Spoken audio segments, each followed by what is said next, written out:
여러분 안녕하십니까, 마실TV입니다. 여러분 이제 선거가 막바지로 가고 있습니다. 진짜 6월 3일 뭐 정치는 생물이라고 하면서 또 우리가 정해진 시간을 놓고 하다 보니까 언젠가는 어떤 변화가 다 일어나지 않습니까? 안 끝날 것 같은 일들도 다 끝나게 돼 있고 딱 그런 거지 않습니까? 마주하기 싫은 현실도 마주해야 되는 거고. 여러분 제가 항상 말씀드린 거 있지 않습니까? 당무가지 비틀어도 새벽은 온다고요. 또 일은 나가야 되고 또 먹고 살아야 되는 겁니다. 저는 젊을 때 10년 전에 엄청난 일들을, 큰 일들을 겪어봤기 때문에 웬만한 일들은 솔직히 크게 다가오지 않습니다. 그런 경우가 있습니다. 여러분 일단은 배째라식으로 나가보십시오. 여러분 그러면은 저처럼 소심한 사람들도 다 해결이 됩니다. 여러분 특히 직장생활 그리고 뭐 사회생활 힘드신 분들은 특히 요즘에는 SNS가 발달되고 또 휴대폰이 발달되다 보니까 대화를 많이 할 필요가 없잖아요. 그러다 보니까 이 대화라든가 인간관계에서 어려움을 호소하는 분들이 많은 것 같아요. 저도 마찬가지입니다. 저는 영업을 하려고 했던 어쨌든 사람이고, 어쨌든 가장 제가 힘들어하는 부분은 눈이 불편하다는 거죠. 이렇게 뭐 라식 수술 잘못해가지고 눈이 좀 불편해가지고 사람들 대하기 힘든 부분이 있는데, 그래도 솔직히 힘든 것 같아요. 저는 솔직히 편기라도 됐긴 있죠. 나는 수술 부작용으로 인해서 눈이 불편하기 때문에 사람들 안 만나도 된다, 이렇게 제 개인적으로 뭐 자기 자신을 좀 변호하기도 하지만, 그래도 참 진짜 성향 자체가 뭐 만나길 좋아하는 성격은 아닌 것 같아요. 어쨌든 진짜 대인관계가 너무 힘들고, 그러다 보니까 저는 정말 자영업을 하고 싶습니다. 사실 자영업을 혼자 하고 싶어요.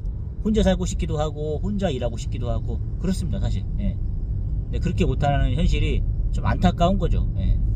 무엇을 위해서 제가 이렇게 하는지 모르겠어요. 하지만 뭐 원하니까 제가 원하는 삶을 살고 있지는 않은 것 같아요. 제가 원하는 삶은 이게 아닌데, 어쨌든 뭐 가족들이 조금이나마 뭐 이렇게 더 해라, 버텨라, 이런 식으로 얘기하다 보니까 제가 따르고는 있지만 제가 원하는 삶은 아닙니다. 하여튼 그런 거 제가 말씀드리고 싶고, 오늘 제가 여러분께 말씀드리고 싶은 것은 이준석 씨에 대해서 말씀드리고 싶습니다. 제가 사실 이준석 씨를 비판을 많이 했어요. 근데 이제 사실 이준석 씨가 요즘에 가는 길을 보면은, 한편으로는 제가 처음에 그 사람에 좋은 감정 가졌던, 저는 진짜 한동훈이 나오기 전까지는 이 사람이 진짜 우리나라 말빨 1인자다, 이런 생각이 들더라고요. 그리고 정치인들 중에서도 어쨌든 말로 먹고 사는 직업 아닙니까? 근데 막 그게 아니라 뭐 공부를 해서 막 자기 입신양면을 하고, 그리고 그냥 자리만 탐내고 이런 것보다는 이준석 씨처럼 그렇게 말로 해서 개선하고 개혁하고 이런 게 참 좋았어요. 그러니까 다시 그 초반에 내가 좋아했던 준석 씨의 그런 모습들이 좀 나오니까, 저도 이제 약간 반감을 가졌던, 또 혐오하고 미워했던 그런 마음들이 좀 가시는 것 같아요. 특히 제가 이제 이준석 씨에 대해서 약간 감정이 누그러진 건 뭐냐면, 일단 가장 안타까운 건 그런 부분이죠. 성상납 부분에 대해서 정확하게 사과를 했으면 좋겠어요. 그냥 그런 부분은 자기가 받았다 이렇게 했으면 좋겠어요. 근데 그런 거는 솔직히 그런 것 같아요. 받아놓고 안 받았다 그러니까. 근데 솔직히 지금 무혐의로 처리가 된 게 공소시효가 지난 거잖아요. 그런 것도 젊은이답게 그냥 한번 쿨하게, 나 받았다, 나만 용서해달라, 이렇게 가면 좋지 않을까요? 저는 그 생각이 들더라고요. 받은 건 받았다, 젊은 나이에, 치기 어린 나이에 그렇게 해서 좀 뭘 하면 더 좋겠는데, 그게 아니라 무조건 자기는 뭐 받은 적 없다 이렇게 우기고 나가니까 그런 게 싫었거든요. 지금 어쨌든 간에 지금 뭐 이번에 나와서 진짜 뭐 김문수 지사랑 그다음에 이렇게 대선 토론 하잖아요. 그거 봤을 때 그래도 좀 어른을 알아본다 그러나, 그런 거는 좀 좋은 것 같아요. 그래도 솔직히 뭐 김문수 지사 누가 될지 모르겠어요. 저는 이제 중립입니다. 이재명 씨가 돼도 좋고 김문수 씨가 돼도 좋고, 이준석 씨는 가망이 없으니까. 하지만 그래도 뭐 그런 거 있잖아요. 파도 미담만 나온다는 그런 김문수 어르신이잖아요. 아버지보다 나이가 많을 거예요. 73세 정도 됐으니까.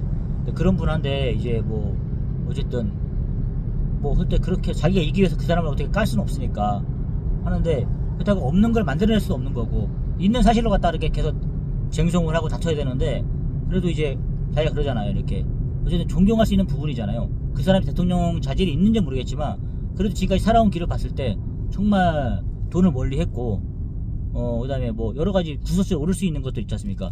그런 거를 멀리 했지 않습니까? 그런 거 진짜 존경할 수 있는 것 같아요. 우리 젊은이들이 가장 싫어하는 게 그런 거잖아요. 혐오하고 이런 게 어쨌든 부정한 돈이잖아요. 어쨌든 누가 말씀하더라고. 우리가 경제 채널을 생각보다 많이 본다 그러더라고 사람들이.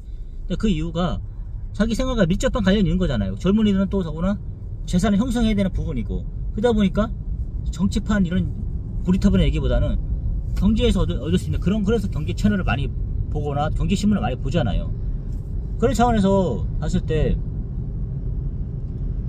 그러니까 우리가 그런 판을 봤을 때 어떻게 하면 저 사람이 재산을 저렇게 형성했을까? 지금 그런 부분이 되게 중요한 부분이잖아요. 근데 김문수 지사의 삶을 보면은 가장 젊은이들이 민감한 부분일 수 있는 그런 경제적인 부분, 재산 형성 과정이잖아요. 예. 그렇게 봤을 때 뭐 이준석 씨가 예를 들어서 뭐 코인으로 해가지고 16억 정도 되는 것 같은데 재산이. 근데 그런 거 봤을 때 아마 7억 정도 뭐 코인으로 벌었다 그러면, 그러니까 재산 출처가 있을 거 아니에요. 그럼 어느 정도 인정하잖아요. 젊은이들 다 코인 하니까. 그런 거는 받아들이 납득이 되잖아요. 근데 예를 들어서 뭐 부정한 돈으로 어떤 뭐 비리를 통해서 그런 걸 받았다 그러면은 그걸 우리가 받아들일 수가 없는 부분이잖아요. 예. 젊은이 입장을 봤을 때. 저도 마찬가지고요. 그런 걸 인정이 안 되잖아요. 저 사람이 정당한 대가로 해서 자기 실력으로 당당하게 벌었으면 그건 납득이 되고, 우리도 그걸 벤치마킹하고 배우고 싶은 거잖아요. 젊은이들은 욕심이 있으니까 그걸 통해서 자기 자신도 이렇게 입신양명해야 되지만 또 가족도 먹여 살려야 되고 이런 부분이잖아요. 그걸 누가 욕할 수 있습니까? 예.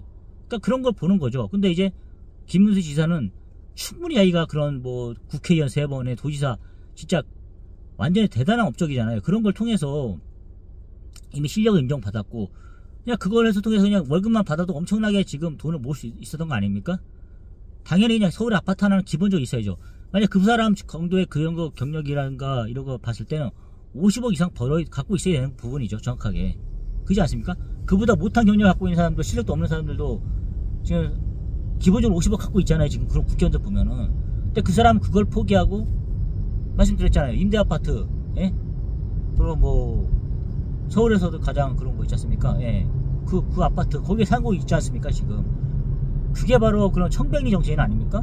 우리 그냥 그 황희정승 있지 않습니까? 예.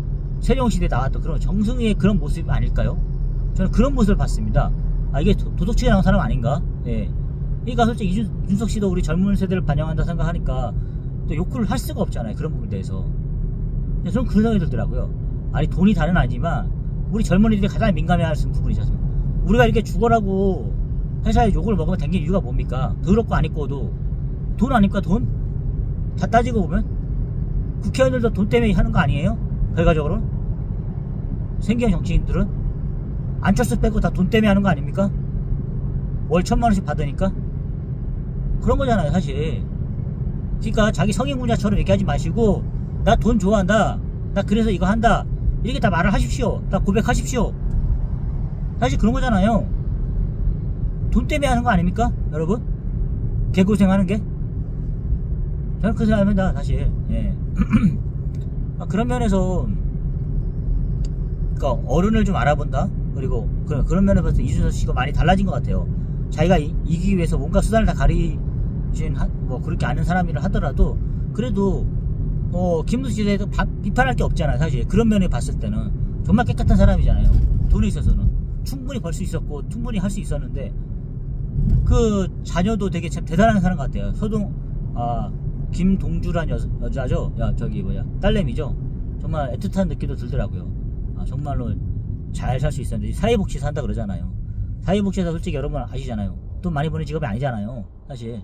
예.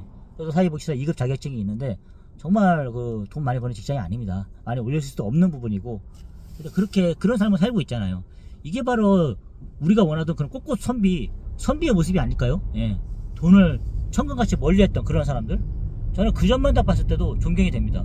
저는 그 전면에 봤을 때 제가 뭐 사전 선거 이런 것 때문에 조촉이 될 때 모르기 때문에 선동하는 것 때문에 제가 얘기 안 했지만, 저는 그런 면에 봤을 때 어떤 마음의 목표를 정했어요. 근데 대답 못하겠습니다. 누구를 찍을지는. 하지만 정말 그런 점은 존중해야 될 것 같습니다. 그래서 준석 씨도 많이 달라진 것 같기도 하고, 준석 씨도 그런 면에 봤을 때 김문수 지사를 그런 면을 존중하는 것 같습니다. 하여튼 오늘은 제가 이런 면을 얘기했습니다. 이렇게 뭐 누구를 찍자 누구 하는 게 아니라, 저는 누구를 찍자 이게 아니라 여러분께서도 장점은 우리가 분명히 칭찬할 건 칭찬하고 그런 거는 이렇게 하자고 이런 차원에서 말씀드렸습니다. 여러분 오늘도 좋은 하루 되시고요. 승리하십시오. 감사합니다.